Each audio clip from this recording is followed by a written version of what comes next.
అందరూ తప్పకుండా రండి. మన కూకట్పల్లిలో Marri golden diamonds, the honest jeweller. పెరుగుతున్న ఆరోగ్య బీమా సమస్యలకు పరిష్కారం చూపే దిశగా కీలక ముందడుగు పడింది. పాలసీదారులు ఎదుర్కొంటున్న అధిక ప్రీమియంలు, క్లెయిమ్ల ఆలస్యం, ఆసుపత్రి బిల్లింగ్ లోపాలపై స్పందిస్తూ insurance regulatory and development authority of India ఒక ప్రత్యేక ఉపసంఘాన్ని ఏర్పాటు చేసింది. సంక్షోభ సమయాల్లో ఆరోగ్య బీమా సేవలను మరింత పారదర్శకంగా, వేగవంతంగా అందించడమే ఈ కమిటీ ప్రధాన లక్ష్యంగా ప్రకటించింది. ప్రస్తుతం వినియోగదారులు ఎదుర్కొంటున్న ప్రధాన సమస్యల్లో ఆసుపత్రి బిల్లింగ్ విధానం ఒకటి. ఒకే రకమైన చికిత్సకు ఆసుపత్రుల మధ్య భారీ వ్యత్యాసం ఉండడం, బీమా ఉన్న వారికి అధిక ఛార్జీలు విధిస్తున్నారనే అభిప్రాయం పెరగడం వంటి అంశాలను ఈ కమిటీ పరిశీలించనుంది. చికిత్స ఖర్చులను హేతుబద్ధీకరించడం, టారిఫ్లలో ఏకరూపత తీసుకురావడం ద్వారా వినియోగదారులకు ఉపశమనం కలిగించే ప్రయత్నం జరుగుతోంది.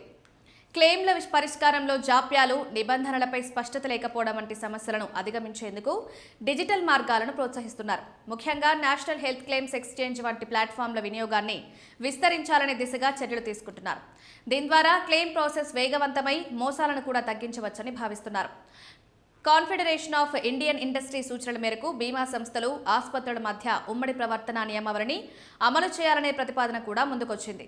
ఇది అమల్లోకి వస్తే బిల్లింగ్ వివాదాలు తగ్గి రోగుల డిశ్చార్జ్ ప్రక్రియ సులభతరం కానుంది. నిపుణుల ప్రకారం ఈ చర్యల ప్రధాన లక్ష్యం ఆరోగ్య బీమాను మరింత అందుబాటులోకి తీసుకురావడం, సాధారణ ప్రజలకు అర్థమయ్యే విధంగా సరళీకరించడం, దీర్ఘకాలంలో ప్రీమియంలను నియంత్రణలో ఉంచడం, పాలసీలను సులభతరం చేయడం ద్వారా ఆరోగ్య బీమాపై ప్రజల విశ్వాసాన్ని పెంచడం లక్ష్యంగా ఉంది.